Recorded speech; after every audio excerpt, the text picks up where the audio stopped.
you wanted the best, you've got the best podcast. The hottest podcast in the world.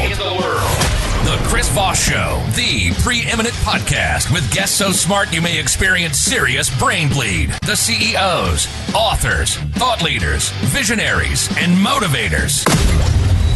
Get ready. Strap yourself in. Keep your hands, arms, and legs inside the vehicle at all times, because you're about to go on a monster education roller coaster with your brain. Now, here's your host, Chris Voss. Hi, folks. Chris Voss here from the ChrisVossShow.com. Ladies and gentlemen, the shrill lady sings and that makes it official. Welcome to the big show. 16 years, going on 17, 2,600 episodes. We bring you the Chris Voss Show because, well, it's court-ordered mandate. It's part of our way we're working off our what do they call that stuff? The time that you do pay back for your crimes to humanity or something. And I just learned the lesson: never tear your label off of mattresses. But I'll be paying for it for the next 20 years. Anyway, guys, don't be like me. But do be like me and refer the show, family show, and relatives to Goodreads.com / Chris Voss, LinkedIn.com / Chris Voss, Chris Voss 1 on the TikTokity, and ChrisVossFacebook.com. I didn't know they gave ankle bracelets when you tore off the mattress label, but yeah, make sure you do that and all that good stuff. Opinions expressed by guests on the podcast are solely their own and do not necessarily reflect the opinions of the host or the Chris Voss Show. Some guests of the show may be advertising on the podcast, but it is not an endorsement or review of any kind. Today we have an amazing young lady on the show. We're going to be talking about her experience, her knowledge, and her uplifting message, and the things she's going to inspire you for. And if she wasn't planning on that, well, I just put a lot of pressure on her. Antoinette Lee, MBA, is with us on the show today. She is an 11-year U.S. Army veteran, an outdoor industry influencer, model, consultant, health, and wellness columnist at Cultures Magazine. She is the founder of the American Adventure Sports Club nonprofit and motivational health and wellness speaker, delivering the New Normal Big Life talk, blog, and podcast. Aside from an amazing recovering journey from using a walker, a service dog, a full-time caregiver after a traumatic brain injury, spinal injury, and PTSD, she shows others how to create their new normal and live the best life they can dream. She usually can be found in the North Woods with her family, stewarding the forest and river around their homestead while living the adventure sports lifestyle. And boy, she's got the pictures to show it. She's out whitewater rapid kayaking. Antoinette, welcome to the show. How are you? Hi, Chris. I'm so stoked to be with you here today. We're stoked to have you as well. And thank you for your Army service. Give us your .coms. Where can people find you on the interwebs? You can find me at NNBL.blog, at New Normal Big Life Podcast on all of the platforms, NNBL Podcast on Instagram, NNBL.blog on X. So give us a 30,000 overview of what you do there and how you do it. Well, I was sick for a very long time. And so what I do is show people how to get answers for their most pressing health and wellness problems. But I also teach you how to be prepared for anything, because life is suffering and it comes for us all. Life is suffering. We're leading off on a high note, folks. No, I'm just kidding. But I mean, there is. I mean, part of life, the journey is work, right? I mean, it's not easy. Like, no one just kind of walks up to you and goes, "Here's $1 billion. Here's your spouse, and here's you're set. Just sit and eat Cheetos in your beanbag and knock yourself out." Right. Everyone thinks that life is supposed to be this easy journey, but the human condition is that life is suffering for us all. But the beauty of it is, because you've gone through some difficult times, you really appreciate the good times. And so the thing to remember is, just like eventually winter always turns to spring, sometimes a little early, sometimes a little late, your good times will come back around eventually. It's how you handle the bad times that positions you to thrive during the good times. And that's a great message. In Stoicism, they talk about that. It's your perception. It's how you handle things. I mean, you can have something bad happen to you, and it's okay to grieve. It's okay to be like, feel like you're a little beat up sometimes. It's okay to go through that moment where you're like, why me? And what the hell? The universe has it out for me. But you can't get stuck in that place, because otherwise you just end up in a victim mindset. You've got to get empowered and go like, okay, well, you gave me lemonade, life. Let's sell some, or you gave me lemons, let's sell some lemonade. Exactly. And 51% of Americans, according to Gallup's Life Evaluation Index in 2025, 51% of Americans said they're struggling and suffering. And over 1 billion people worldwide suffer daily with chronic pain. 56% of Gen Zers said they're lonely, and 1 in 5 millennials have 0 friends, while 5% of seniors are depressed. Yeah. Well, I mean, teenagers will do that to you. No, I'm just kidding. I'm kidding about the teenagers. I think we just lost the 2 that listen to the show that I've been wondering what this whole thing is about. What does he mean, a telephone? What is that? So, yeah, life is a struggle, and part of, you're right. If it wasn't for the good times, if it wasn't for the fact that, we could all experience our loss or someone else's loss where, in an instant we can be gone, our loved ones can be gone, or we can be gone. Life can change in a moment, an accident, an incident. I had a friend who every day he walked kind of down some streets in San Francisco up, and then he did a mountain hike. He was like 8 years old, 82, I think he was. And he was killing it. His health was, fairly good for 82. He could go walk more than I could. He could go walk a mountain. And he would do that like on a daily basis and keep his health up. He went out for a walk. He was crossing the street. I guess there was a bus or something that was there, so no one could see him crossing outside the bus, and someone blew the light and did enough damage he died a few weeks later. This is a guy who's healthy. He's climbing mountains. He's doing all that thing, and you just blink of an eye, instant, life was taken from him. And so that can happen. Let's talk about your journey. You evidently got involved in the military at a young age. What was it like for you growing up? What were some of your influences, or some of the things that shaped you into the mindset you have now? And what was the journey? Tell us about your injury as well. Well, I come from a legacy of veterans. My dad and his twin brother volunteered. They were not drafted. They served in the Navy in World War II. And then when the Korean conflict kicked off, they volunteered again and served in the Army. And then later, when I was in the Army, I was attached to the real MASH unit, the 65th Medical Battalion, and served in some of the areas where my dad and his twin brother fought. And then my mother's side, all of her 4 brothers served in the military. And so military service was the family legacy, and I wanted to be the first woman in my family to serve, and I was. Congratulations. That's awesome. Thank you.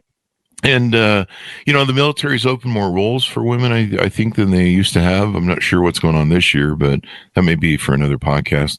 But no, I think it's great that, the opportunities are there and you're able to continue the legacy of your family and thank your family for their service. I mean, you guys stand between us and some of the most evil people in the world. And that's my mother-in-law. No, I'm just kidding. I don't have a mother-in-law. That's a joke, folks. No. Or teenagers. Can we get you guys to protect us from teenagers? That might be good. I have some friends that are going through that right now. If you can't tell, I just heard their stories. I'm like, there is adoption.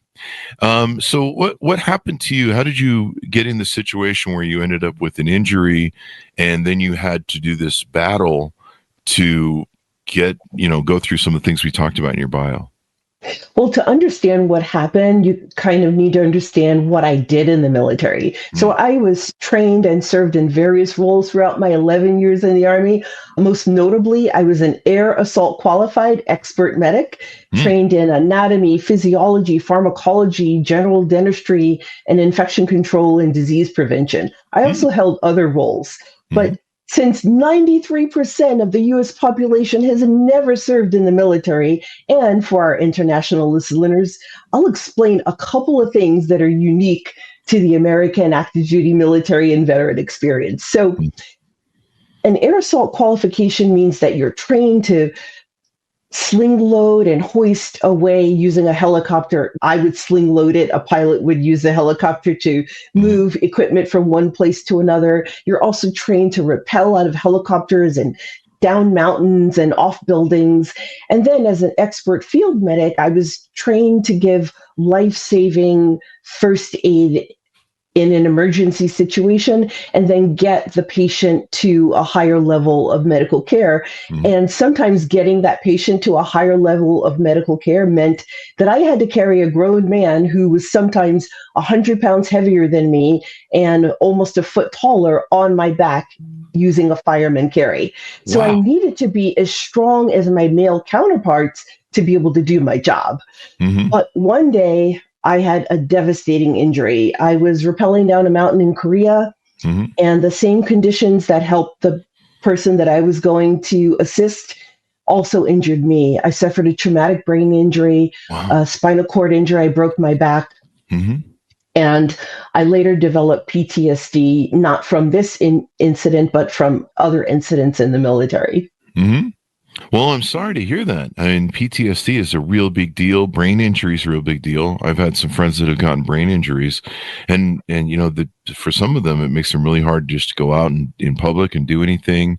They can get overwhelmed by some of the things that are there, so it's not fun. So you end up with a walker, I guess, and then eventually graduate through the tier we talked about in your bio. Yeah, well, I went from being injured to being able to do my job for a short time. But by the time I was 32, I was losing my memory, my ability to learn new things, having difficulty walking and talking. At my worst, I couldn't care for myself. I had to use a walker, a service dog, and a full-time caregiver. Wow. And at my sickest, I thought I was going to die. In fact, I was looking down on myself one day. My service dog was at my side. She wouldn't leave my side that entire day. And she looked as if she was saying goodbye to me. And within my body, I felt like my soul was leaving my body. 100% believed I would not make it to the next day. So I thank God for the life I had lived, because comparatively, you know, I had gone from a little kid in Queens to becoming a tech CEO after leaving the military. And I made it. I was living the American dream, but I was getting sicker and sicker every day until I thought I wasn't going to survive. But I said, God, thank you for the life I've lived. But if I make it one more day, I'm going to figure out why I'm so sick and tired. And I'm going to turn around and help others, because there are so many people for which modern Western medicine is just not working for us. And we're just different animals, just wired differently. So we have to approach healthcare a little bit differently. And that's what I did. I woke up that next morning and set out creating my new normal, because I was never getting my old life back. My brain was never going to be the same. My spinal cord was never going to be the same. So what will I do now? How will I live? How will I show up in the world? And I wanted it to be a big life. Well, I love that message. You know, starting off with gratitude, I've noticed that when I go through some of my darkest cathartic moments, gratitude is something that helps kind of reset me, give me a foundation as well, and kind of refit the situation, reimagine your outcome. Reimagine the outcome, yeah.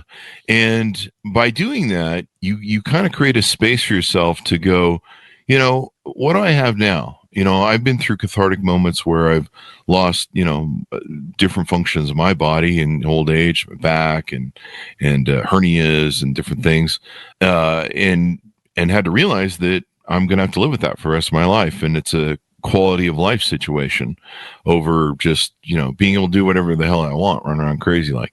And then the same thing with business, same thing with losing companies or losing friends or loved ones. And, you know, having a point of gratitude really helps you reframe it to where you can reapproach it. And then, of course, mark it as okay, so let's get on with pursuing the quality of the life that I can have, the best that I can do, and really enjoying life. And it's kind of sad that sometimes things have to be taken from us before we really appreciate or value them. But I mean, that's the way it is. Yeah. And, what I have found, because I'm also the director of an adventure camp for youth ages 6 to 16, and 11 out of 16 youths in 2021 came to camp, and they self-reported to a counselor that they had been thinking about suicide, ages 6 to 16, before coming to camp. And they said, since they've been at camp, they're not thinking about that anymore. They feel more hopeful. Huh. Is it being around other people? Is it achieving things? It is, setting goals and going out and doing things, getting out there and. Well, I'd like to say it's me, really, because I created the camp and I set it up to take these youths through the new normal big life process, an easy process for changing your life, whatever you think is causing you to be stuck in your relationships, in work and school, in your health and fitness, especially health and fitness. We help you to see that your old life is not coming back. Let's move you forward and live the biggest life you can dream. And it's not anything magical about it. It's just that we're not used to hearing that you can. In our culture, we hear, no, you can't, you won't, you'll never, so often that it becomes this unconscious memory where when you're trying to excel at something, you have this negative talk in your head that says, it won't happen. You're not special. You're not good enough. You should just give up now. It's easier. Yes. Yeah, it's unfortunate we have that self-talk too. That sometimes gets us discouraged. And so, how often do you hold these types of events, or how do they work at the Adventure Sports Club? Well, we have a year-round club. We started in northern Colorado, where I used to live. I live in the Midwest now. And the camp is yearly. We started off with just children, and then their parents were saying, I've never been to camp. I don't know how to shoot a bow and arrow or kayak or paddleboard or any of the things you're teaching my child. I'd like to go to camp. So then we had camp for families. And then we brought grandparents along with the families. And then the grandparents said, you know what? I want to live my best life in retirement. Can you hold camps just for us? And so this past summer, we started camps just for seniors. Camps just for seniors. Get them out. Get them doing stuff. It's so hard for seniors sometimes to make new friends, sometimes they get very isolated. There's lots of different ways we've had people on the show that have designed apps and events and different things to try and keep them from getting isolated. And depression kills, loneliness kills. And when you're older, having people in your life, it can keep you busy. It can keep your mind active because, one of the things that comes is dementia and Alzheimer's. And, keeping sharp, playing games with people evidently will, fight off dementia and Alzheimer's, using your brain, keeping it engaged. I'm still working to keep my brain engaged because, you've seen me lately. Anyway, he has no brain. That's why he runs the show. Anyway, so you do these events, and how can people find out about them? How can people on board with them or get more information on future events you're holding? American Adventure Sports Club. You can find out about events. And also you can donate. We are funded fully by donations and some government grants, which is great. And it's open to anyone with a financial need. And why a financial need? It's a nonprofit, but how does that work? Here's the thing. In America, and a lot of people don't realize this, the majority of people who recreate in America come from a household that earns over $100,000 a year. And it's very expensive. Let's say you wanted to jump into whitewater kayaking tomorrow. You're going to spend about $3,000 for all of the gear to be able to kayak in icy cold water. If you want to start ice fishing tomorrow, which is something I love doing and I'm looking forward to, and probably very soon, that's going to cost you, just getting started, about $800. But outdoor recreation is so beneficial for neuroplasticity, for community, for moving your body. So all of the things that promote longevity, you're probably not going to believe this because my sponsors didn't believe it. And what I mean by sponsors, if you've ever watched like, I don't know, downhill skiing and they're about to interview a snowboarder, for example, and they'll say, I'd love to tell you about that race, but first let me thank my sponsors. I'm that girl. But I became a sponsored adventure sports athlete, hold on to your hats, at 53, and they thought I was 35. I'm 58 now. I know I'm not your grandma's 58, but I'll be 58 next week. And I'm still whitewater kayaking. I'm still climbing and hiking, even after a brain injury. So if I can ditch my walker, and create this amazing new life. And remember what I said, I told you it was going to be a big life, right? When I was still using a walker, I envisioned the kind of people I would have around me, where I would live, the kind of work that I would do, the kind of things I would do for my good health. 4 years after that vision, I was living that life. Not only living that life, but by the 5th year, I was a sponsored athlete in that life. I completely changed careers from technology and became a journalist, and now I'm a columnist at an international magazine. Wow. So there's not magical thinking. There's no magical thinking involved. It's a step-by-step plan that you can start tomorrow. And you help people achieve that, get their goals done, and then you're going to roll a lot of this out on the podcast as you grow this podcast and expand it. Tell us more about what you plan to do there. On New Normal Big Life podcast, I interview experts from all kinds of different disciplines, from epidemiologists to neurologists and more. And we talk about your biggest health challenges, but I also take you through a step-by-step plan to incorporate what you've just learned from those experts. Because it's easy to sit back and you hear all this great information and then you wonder, well, how do I do this on my budget? Whether you come from a low-income household or you have all the disposable income that you need, you're going to need to know how to get started. And a lot of people are not self-starters. So we take the guesswork out of you. So every episode, you can click on the show description and get a plan for what to do next. And also on the blog and our newsletter, if you sign up for the newsletter, you can download your step-by-step plans. So for example, if you listen to the episode about taking the toxic food ingredients out of your diet, and you hear about all of these ingredients and how they show up on your packaging, one ingredient might show up 3 different ways. So you need to know all the different ways they're on your package. You can listen to it on the podcast, then get the newsletter and download your list of things to avoid when you go to the grocery store. I love it.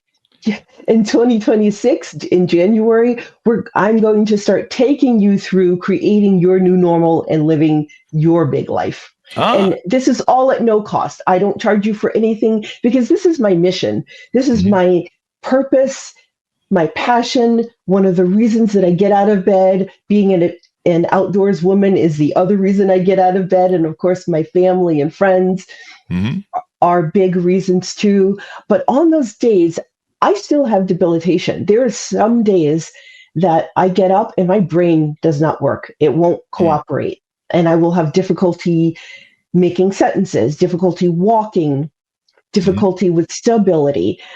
But on those days, I know that eventually I'm going to get back to my new normal and I'm going to continue with my life. And while I'm struggling, I'm remembering the good times I had with my friends. I'm remembering all the fun that I'm going to have in the future in this outdoor lifestyle. So this outdoor lifestyle that I promote, it's more like what the hunter-gatherer ancestors that we read about in history have done. Getting back to living like that, that's your key to longevity. Well, I love what you're doing there. You know, diet's a big part of it. That's probably one of the things you've helped use to heal your health, right? Eating right, eating healthy foods, staying away from the McDonald's. It's good every day. Yes. once a year or something. I don't know. But, one of the things I learned, someone imparted me decades ago, is when you go to the store, you don't go down the bad aisles. That's the key. And if you notice that the layout of a store, any given grocery store, has the freshest food on the outside, because they have to change it often because it doesn't stay fresh, but it's the live foods, it's your vegetables and all that sort of good stuff, right? And then the closer you move in the store with the aisles, the deader the food becomes. So, you've always got the chip and pop aisle in the middle, and you got the freezer aisle. That's like really dead food. And then, and it kind of goes in from there. And so I learned a long time ago to right away go buy my groceries in the vegetable section, and then, stay off the aisles. I don't go down the candy aisle. I don't go down the chip aisle. I don't go down the pop aisle. Because if I go down those aisles, you know what happens, right? You buy everything in the store. You start making those bargains with yourself, those Faustian bargains with yourself. Well, if I buy this 12-pack of Coke, I'll only drink one a day. I promise myself when that fucker gets home, I'm only going to drink one a day out of that box. No, and you drink 5 that day. You're like, it's in your house, it's in your mouth. That's what I learned. Oh, I love that. I'm gonna use that. Please do. If it's in your house, it's in your mouth. I stole it from I think Cray from Presto Pendulette's book. That's one of the lessons. If you bring it home and you play that Faustian bargain, I won't eat the whole bag of Oreos in one sitting. You play those games with your mind at the store. You're gonna do it when you get home. I mean, it's just it. Yeah. You get hungry. Maybe you're not even hungry. A lot of people mistake hungriness for just being dehydrated. Like they should just drink some water and some salt.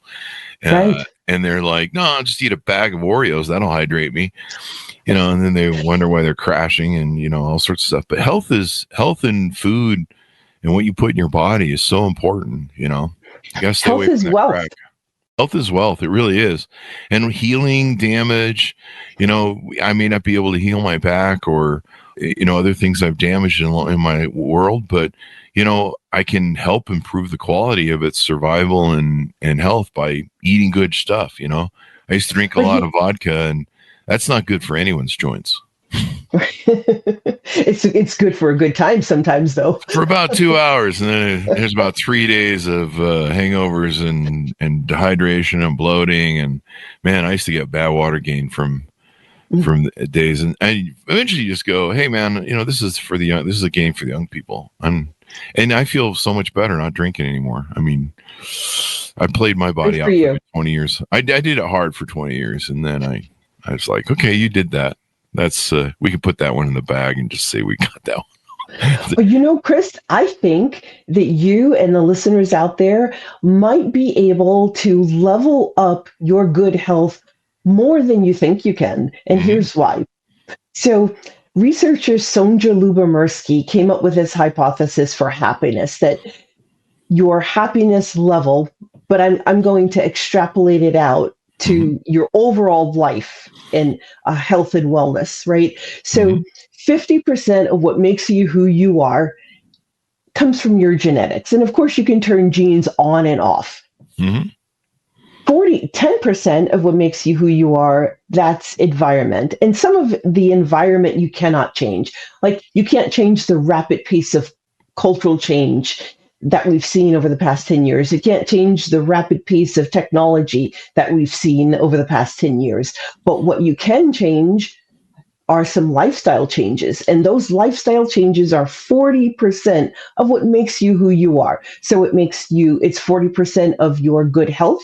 It's 40% of your back pain. It's 40% of your cognitive abilities. It's 40% of how successful you're going to become in whatever career you choose. So by making those life changes, using that 40% that is within your control, you can level up your game. And I'll give you an example that applies to you, Chris. So like me, you've got back pain, probably stops you from living the life that you want to live sometimes. But there are natural ways to reduce inflammation, to reduce your chronic pain. There are are ways to move your body to reduce your chronic pain. So those are the things that you don't hear at your doctor's office that we cover along with my experts on New Normal Big Life podcast. Nice. Well, that's going to be awesome. That's going to be awesome. So where can people find this again and your .coms to give people the final pitch out? You can find New Normal Big Life on Apple Podcasts, Spotify, iHeartRadio, and 10 other platforms. You can find me on LinkedIn at Antoinette Lee, MBA. You can find me on Twitter or X at NNBL Podcast, Instagram at NNBL.blog, and also on TikTok at New Normal Big Life Podcast. Well, this sounds like an exciting podcast to have, and eating well, having gratitude, being in your good health. I mean, it's so important because you've got to take care of yourself. I mean, I wish I would have taken care of myself after dealing with hospitals for my injury on hernias. It's crazy out there, man, in the medical field. And when you see the costs of it and some of the craziness you have to deal with, be healthy, folks. Trust me, it's not fun. I'm just experiencing it for the first time in 58 years. I'm just like, what the hell's going on with this? Wow. Yeah. Well, thank you very much, Antoinette, for coming on the show. It's been fun to have you and very inspiring. And hopefully people will reach out to you and get involved with what you're doing to lift them up. Thank you, Chris. See you on the other side. See you on the other side. Thanks so much for tuning in. Go to goodreads.com/Chris Voss, LinkedIn.com/Chris Voss, Chris Voss1 on the TikTokity, and all those crazy places on the internet. Be good to each other. Stay safe. We'll see you guys next time. And that should have a